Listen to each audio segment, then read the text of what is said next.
Our interior is coming along, and I'd like to add a couple more details just to demonstrate a couple of more precision tools. I'm going to select this polygon in the background, hit the B key on the keyboard, drag it right out to create maybe a little bit of a, some kind of shelf up here. I don't know what it's for, but it's just, something. I'm going to go to the Layout tab, and in Meshes, I'm going to go back to the top level again. This time I'm going to go to, instead of Interior, I'm going to go to Exterior, and then there is a Columns folder, and in there is a nice Doric column I can drag right out onto the floor of our interior space.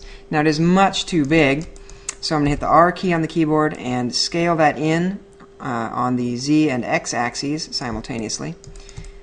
And take the bottom or top part of this and just drag it right down so that it's quite a bit shorter. And maybe let's go to the right view and drag the whole thing over this way just a bit. Now, I would like to scale this. Let's go back to the Model tab so you can see a little better. I'd like to scale this column so that the top of it slams right into that shelf that we just created. And so what I can do is go to Snaps and Precision, Scale Absolute, click in the viewport, and that's going to put my action center down at the bottom of our object.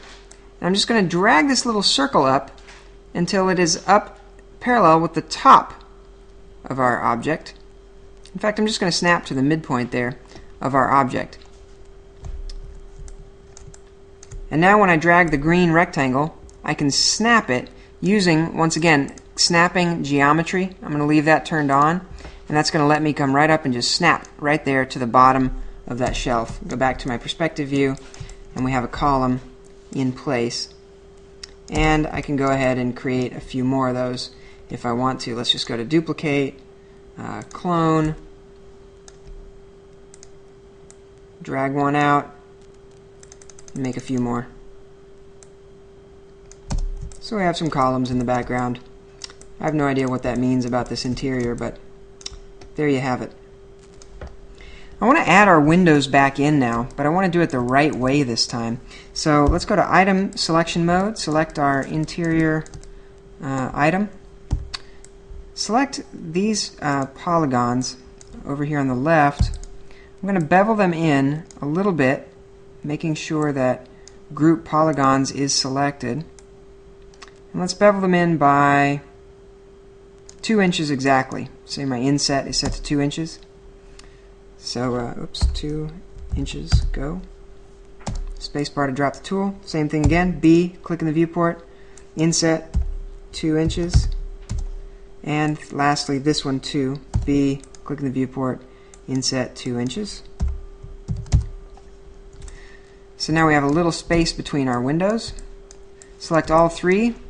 Now, I can bevel those each out ever so slightly. Shift click, go in a little bit. Shift click, move that in some. Shift click, bevel it out. Shift click, in. Shift click. And I'm just basically building a visible sill. And then I'll just delete those polygons. So now we have actual windows built into our interior. And on top of that, let's just see what that looks like. Let's go to the Render tab, take a look at the interior, and that is not looking too bad at all. Not too shabby. So let's render it up and see what we've got. So 37 seconds later, we have an interior scene rendered up. Looks okay. It's really dark in the background. I think we're going to want to add some light there.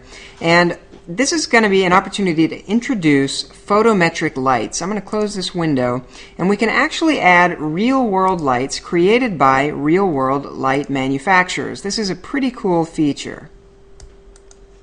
So if we open up a browser, and if we were to Google GE photometric lights, it brings us to this IES photometric downloads page on the GE website.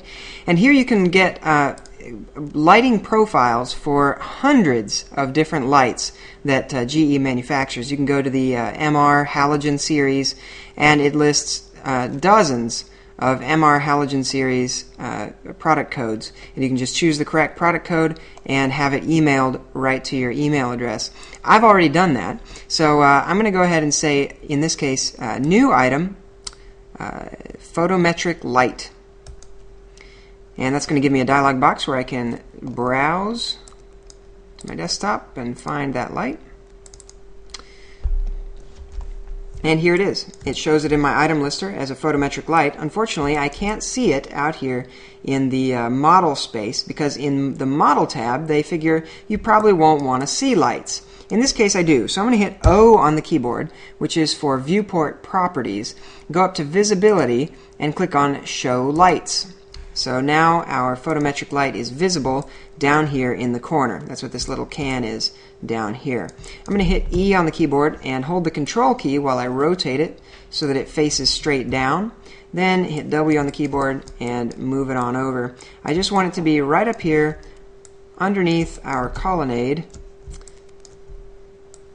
And it is really big, right? It looks really big. Well, it turns out, if we go back to our render tab, you'll see that it's actually not that big. It's a normal size light back there. But in the viewport, if you want it to look smaller, all you have to do is, where it says Properties, go to the Channels tab, and under the photometric light channels, you'll see a size parameter. If you change that to, say, like 0.1, that'll give us a much more reasonably sized light that I can put right up there where it belongs. When we go to the Render tab, now you can see that photometric light is now shining down back there behind our colonnade, just like it should. Go back to the Model tab, and I can even right-click it and say Instance if I want to make an instance of that light, and drag it over to the next column, and instance again, drag it over to the next column. So now I've got several photometric lights back there ready to be rendered. You can see we've got lights of light back there now, and we could even put one up above if we wanted, but I don't think that's necessary. Go ahead and render this up, and I think that is just about it.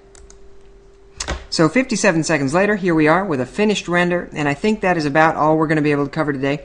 I hope that is helpful, and I think you're going to have plenty to play with, so have fun.